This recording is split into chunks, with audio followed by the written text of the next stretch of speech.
চ্যানেলের একটি ভিডিওর নিচে একটি মন্তব্য এসেছিল। আমি সেটা পড়েছিলাম, বারবার পড়েছিলাম। সেই মন্তব্যটি ছিল, আল্লাহ যদি ন্যায় বিচারক হন তাহলে পৃথিবীতে নির্দোষ মানুষ কষ্ট পায় কেন? আমি রাগ করিনি, কারণ এই প্রশ্নটা শুধু একজন মানুষের না। এই প্রশ্নটা সেই মানুষের যে রাতের অন্ধকারে একা বসে কাঁদে এবং বুঝতে পারে না কেন তার সাথে এটা হলো। এই প্রশ্নটা সেই মায়ের যার নির্দোষ সন্তান অসুস্থতায় মারা গেছে। এই প্রশ্নটা সেই মানুষটার যার সারা জীবন সৎ থেকেছে, তবু পেয়েছে শুধু অপমান আর ব্যর্থতা। ভাই, এই প্রশ্নটা দুর্বলতার প্রশ্ন না, এই প্রশ্নটা একটি আহত মানুষের হৃদয়ের কান্না।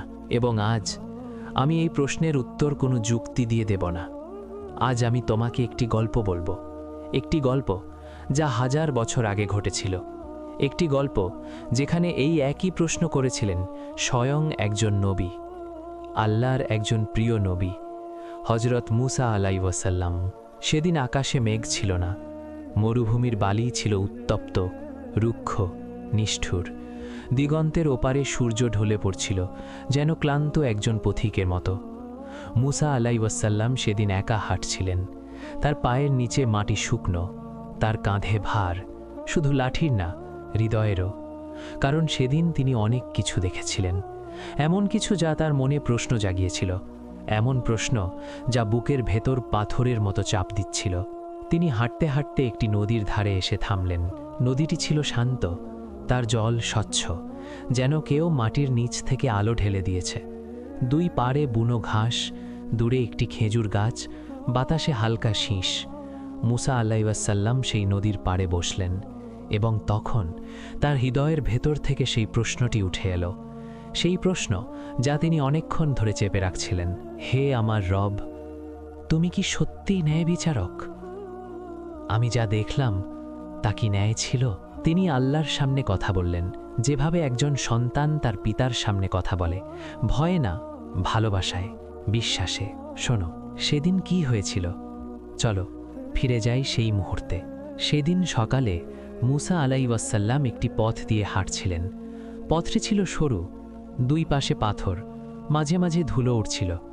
তখন তিনি দেখলেন একটি মানুষ আসছে। লোকটি ধনী, তার পোশাক উন্নত, তার ঘোড়া শক্তিশালী। সে একটু বিশ্রাম নেওয়ার জন্যে পথের পাশে বসল। তার কোমরে ঝোলানো একটি থলি সোনার মোহর ভর্তি। সে বসল, পানি পান করল এবং উঠে চলে গেল। কিন্তু যাবার সময় সে জানত না তার সোনার থলিটি মাটিতে পড়ে গেছে। মুসা আলাইহিস সালাম দূর থেকে দেখলেন। কিছুক্ষণ পর আরেকজন মানুষ এলো। এই লোকটি গরিব, তার পোশাক জীর্ণ, চোখে ক্লান্তি, কাঁধ নুয়ে পড়েছে।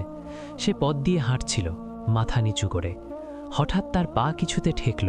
সে থামল, মাটিতে তাকালো এবং দেখল সোনার থলি, সেই থলি যে ধনী লোকটি ফেলে গেছিল। লোকটি চারদিকে তাকালো, কেউ নেই। তার হাত কাঁপছিল। সে থলিটি তুলে নিল, বুকে চেপে ধরল এবং দ্রুত পায়ে চলে গেল। মুসা আলাইহিস সালাম দেখলেন সব। তার মনে প্রশ্ন জাগল, কিন্তু তিনি চুপ থাকলেন। হয়তো এটাই আল্লাহর ইচ্ছা, হয়তো সেই গরিব মানুষটার এই সাহায্য দরকার।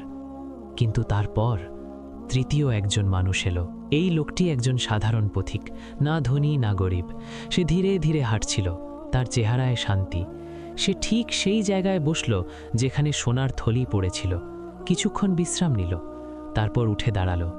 এবং ঠিক তখনই সেই ধনী লোকটি ফিরে এলো, হন্তদন্ত হয়ে, চোখে রাগ। সে তার থলি খুঁজছে।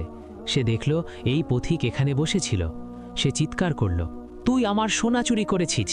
পথিক অবাক, আমি কিছু নিইনি, আমি তো শুধু বিশ্রাম নিচ্ছিলাম। কিন্তু ধনী লোকটির মাথায় রাগ।